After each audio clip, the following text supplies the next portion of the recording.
Hello everybody, hope you had a good day. I went pretty good. All done for the day now, so that's nice. Head home, relax, have supper.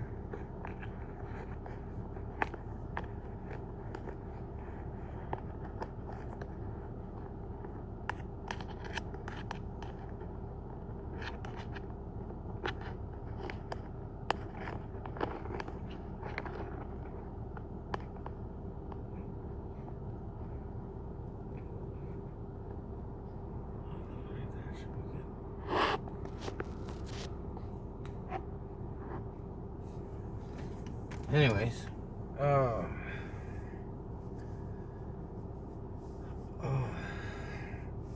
so yesterday evening, there's a huge earthquake in Turkey and Syria.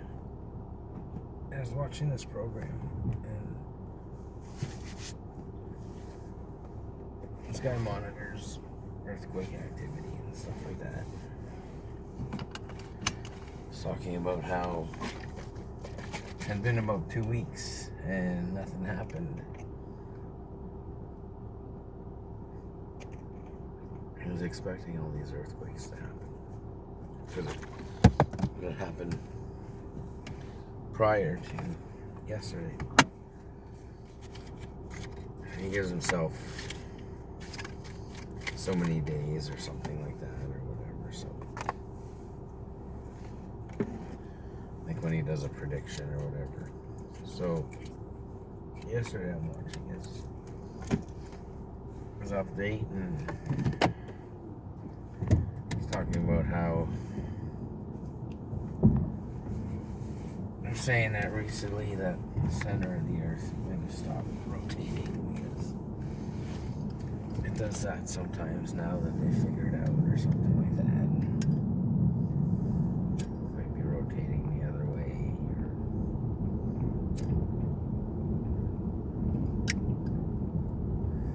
or it's, I'm not really sure why it's doing what it's doing, but they're not really sure what it's going to do. It's going to start up again or go the other way or what. So he's doing his update and he's like, oh, there's nothing of significance. He's like, that's weird. Doesn't usually happen. And he's talking about that thing with the center of the earth stopping or whatever. I'm thinking in my head, well, it starts going the other way.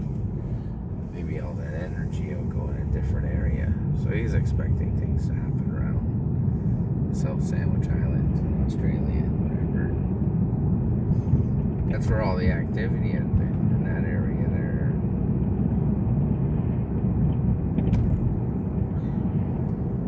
So about an hour after watching that show, he comes back on.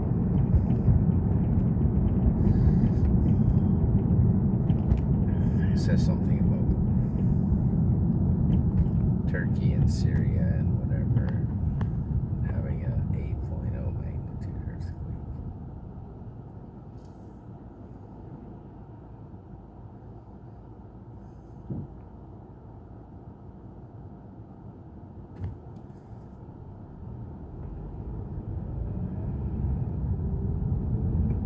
So that area there is going to probably have quite a few aftershocks and maybe some other earthquakes. This guy looks pretty awesome.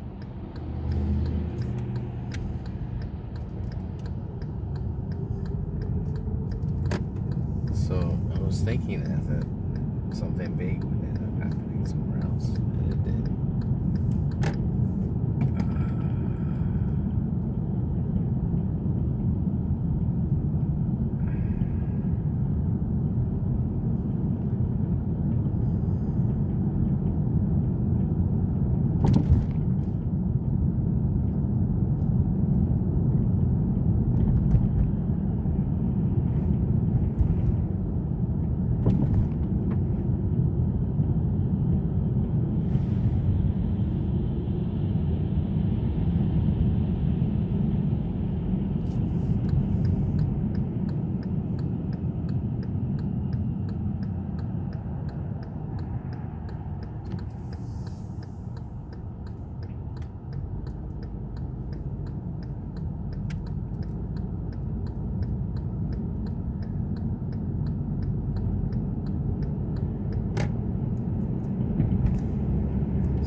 But yeah, there's quite a bit of damage that happened, and I think it was like a couple thousand people that had died or something. Pretty severe.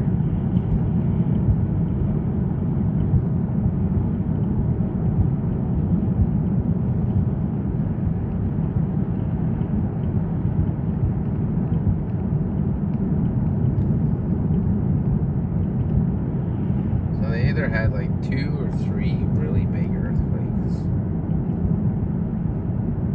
yesterday.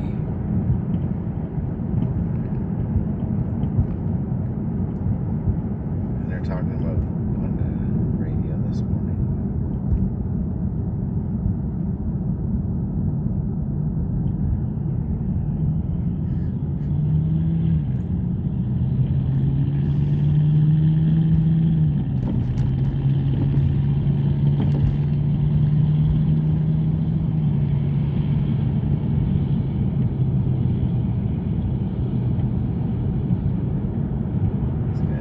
Try and beat everybody.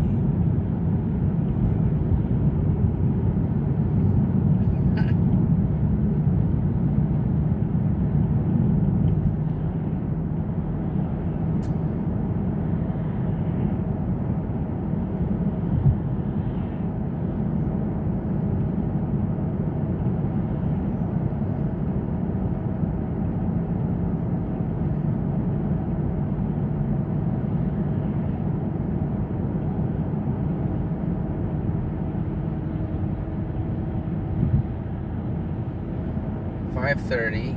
We still got some blue sky.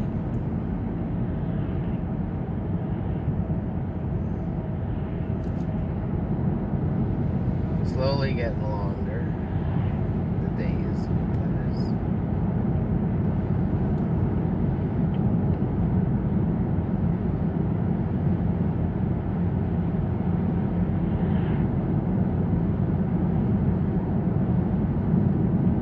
So yeah, a lot of earthquakes. A lot of activity right now. It's been like that for the past couple months. There's a lot of energy moving around.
mainly cloudy skies with scattered flurries across the region. Around Thunder Bay, expect heavier snowfall, about 5 to 10 centimeters.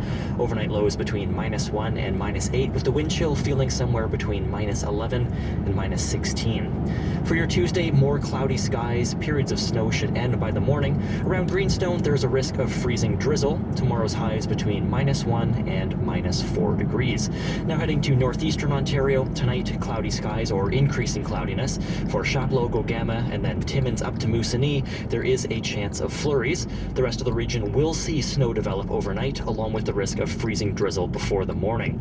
Expect 2 to 5 centimeters, but around Wawa, Hawk Junction, Dubreuilville area, 5 to 10 centimeters. It will be a windy night and windy as well tomorrow for most of the region, with temperatures rising overnight. They'll get to about -5 to -1 degree for most areas.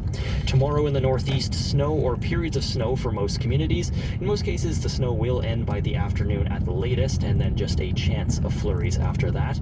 There is also a risk of freezing drizzle for most areas. Near the Quebec border, snow will change to a few showers or light snow in the afternoon. Expect another 2 to 4 centimeters. Tomorrow's highs from -1 to +4, but in Attawapiskat, temperatures are going to fall tomorrow afternoon as low as -15. Taking a look at some current weather conditions, we'll go to the northwest. Nagagami is showing -5, but feeling closer to -10. In Kenora, mostly cloudy, +1, and doesn't say anything on the wind chill, so I guess it says it's windy, but nothing on the wind chill, so I presume it feels a little bit colder over there. And over in Sioux Lookout, there is drifting snow, also +1, and same thing, nothing listed on the wind chill, but it says it's coming from the south at 22, gusting to 41, so you would think it would feel a little bit colder. So if you're there, let us know, send us a text. In Puckasaw Park, it is -3, feeling like -9. Up in Attawapiskat, it is cloudy, -10, feeling like -17. And in Chapleau, it is partly cloudy, -4, feeling like -9. That's your weather, Bridget. Thanks, Warren. I gotta say I'm a little jealous of you because I had to deliver some pretty extreme temperature news last week. Yeah, And what a lovely forecast you gave us. It's we've had our polar vortex. We've come through it. It might come back, but we don't know at this point. So for now, let's just enjoy the unusually balmy early February weather, I suppose. I certainly will on my walk to my car this evening. Oh yes, Yes, very nice. please. I don't have to walk home today, so I'm unfortunately not going to be getting the full benefit of the warmth. Listeners, I do Yeah, I'm offer gonna grab him a 2 ride, cartons but of Warren putters likes like to king. walk. You got to get that exercise in, just like Arya said. It's half an hour of exercise a few times a week. I gotta reduce that risk of developing Osteoarthritis. Exactly. Thanks so much, Warren. Thank you. It's 5:38 on Up North, an hour earlier in the Central Time Zone. Reed Southwick is here with the latest from the business world. Good afternoon. Well, ads for the Super Bowl have officially sold out, and there's a big change from last year. Crypto companies will not be back in the spotlight. And if you remember, a big theme of last year's game, crypto bros were everywhere. Companies like Coinbase and Crypto.com got celebrities to appear in their advertisements. It was an expensive effort to try and break into the mainstream. Here's Larry David in a commercial for FTX, which ran during last year's game. Like I was saying, it's FTX. It's a safe and easy way to get into crypto. I don't think so. And I'm never wrong about this stuff. Never.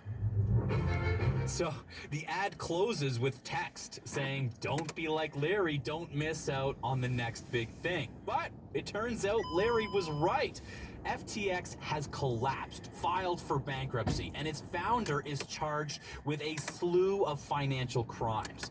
Fox, which is broadcasting the game this year, told the Associated Press it was booking ads with crypto companies, but after the FTX news came out, those deals died. Fox says crypto has been completely shut out of the Super Bowl this year.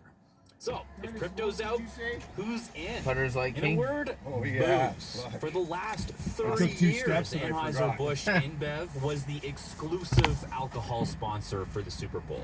But the company did not renew that deal for this year's game. And so, for the first time in decades, other brands have a shot to get in front of that 100 million people who watch. So if last year was the crypto bull, this one is looking like the boozy bull. And despite all the fears of a possible recession, companies paid big money. A 30-second spot cost, and most of the available ad space was snatched up by the end of the summer.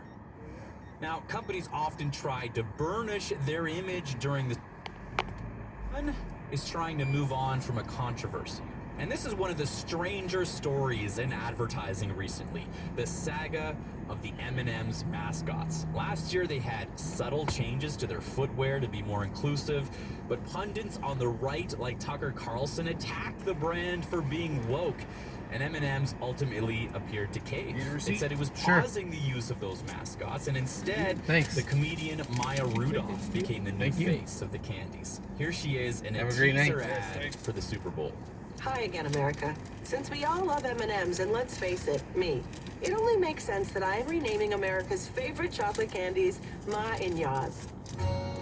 Ma and Yas. It's a play on my name.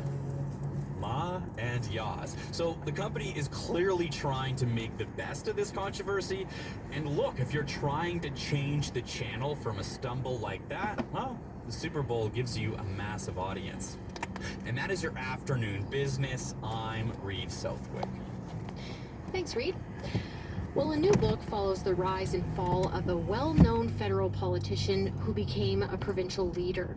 Less than 4 years ago, former federal cabinet minister Jason Kenney's newly formed United Conservative Party swept to power in Alberta. His success was followed by a decision to step down as leader last year.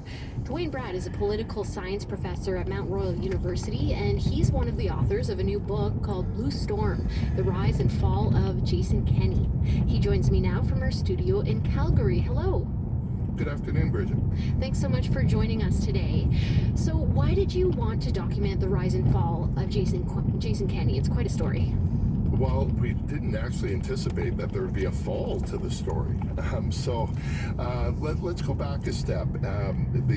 The idea around the book was it was going to be the restoration of conservative rule in Alberta. The Progressive Conservative Party had governed the province for 44 years and then had lost a shocking election in 2015 to the NDP. And so 2019, Jason Kenney leaves federal politics, comes back to Alberta, unifies the conservative parties. There was the Progressive Conservative Party and the Wild Rose Party, and that vote split contributed to the NDP victory in 2015. And so Kenney was going to bring back conservatism a la Ralph Klein in the 1990s. He was going to lower taxes, and he was going to lower government spending, and they were going to replace the NDP. So that the conservative restoration was story one. But a year into his mandate, COVID breaks out. And then the book changes to, well, we need to talk about the story of COVID. And then, as a consequence of COVID, but not exclusively, Jason Kenney is pushed out by his own party in May of 2022. He only gets 52% in a leadership review, announces his intent to resign, and leaves in early October. So it's a combination of those three things that are in the book: the conservative restoration, the management of COVID, and the rise of this very powerful politician, and then his subsequent fall in the span of less than 4 years.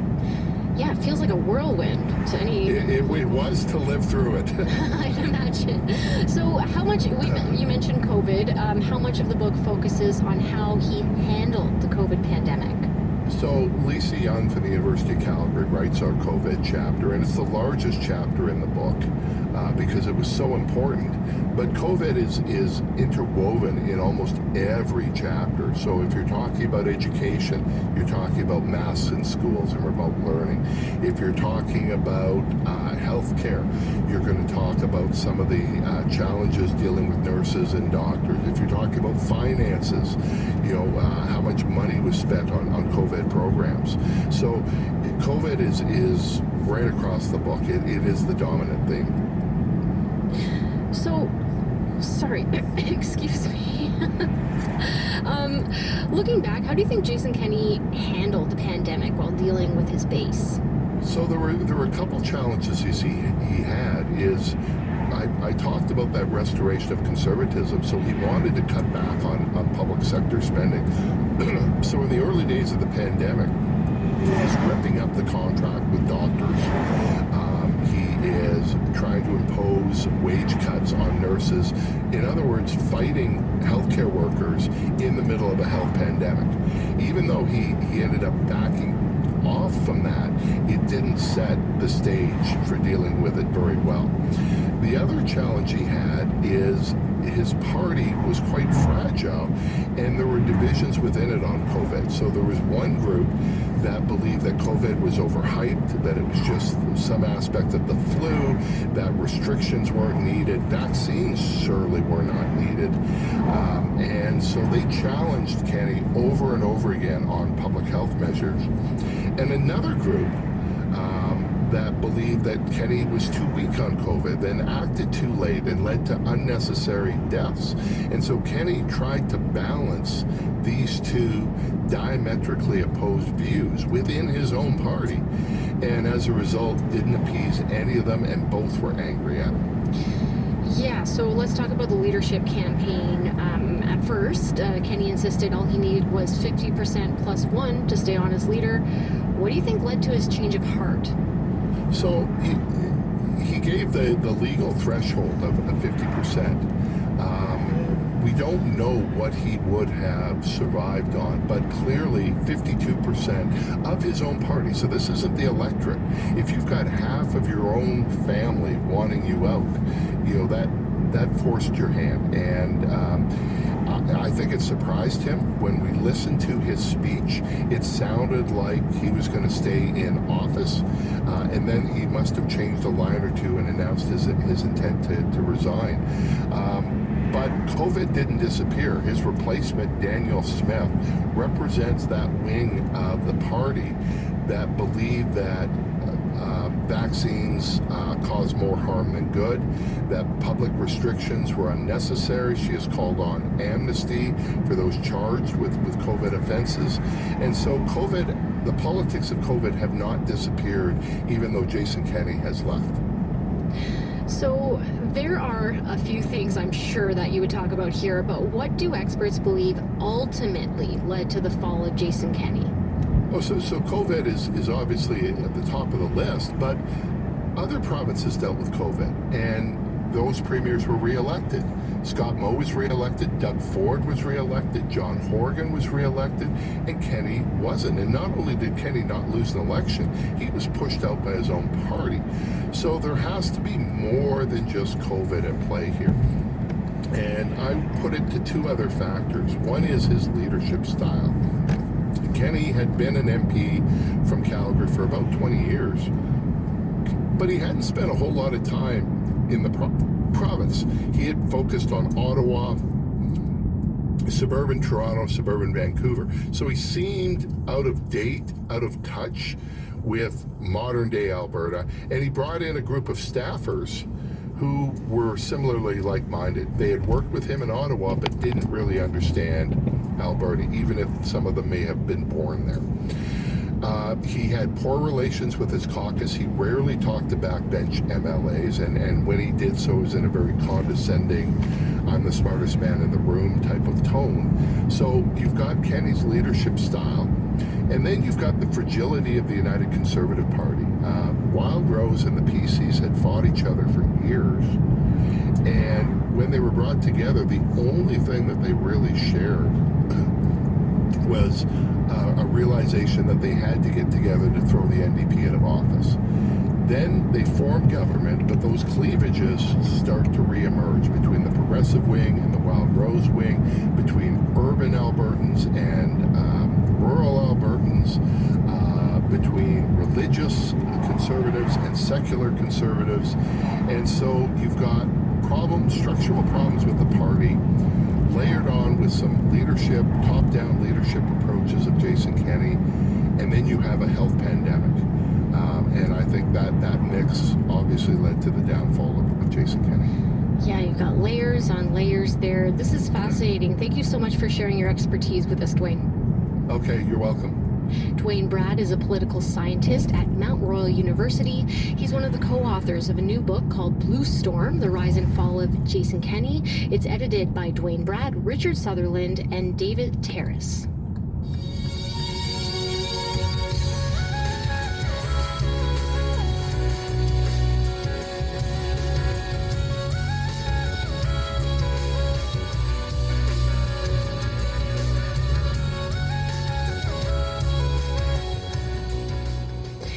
Well, it's Monday, and even though Jonathan is on vacation this week, he graciously left us with another delicious Northern Nosh story.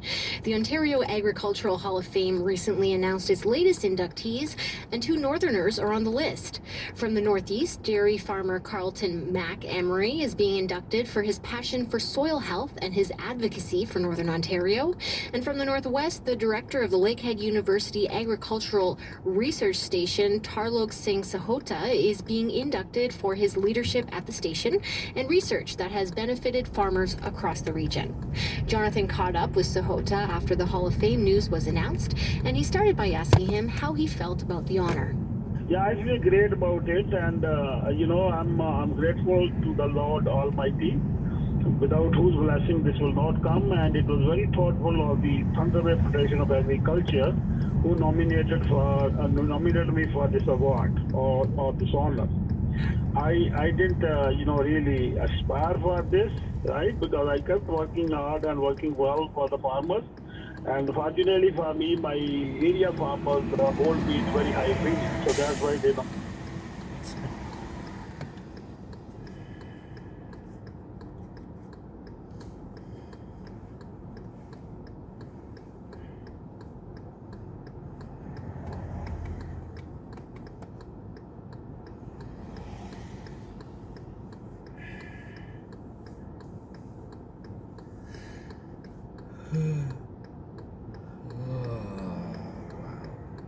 Must be tired today. Keep yawning.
Well, everyone, have a good evening. I'll see you guys tomorrow. Not really too much happening today. Pretty quiet. Everything seemed normal. See you guys later.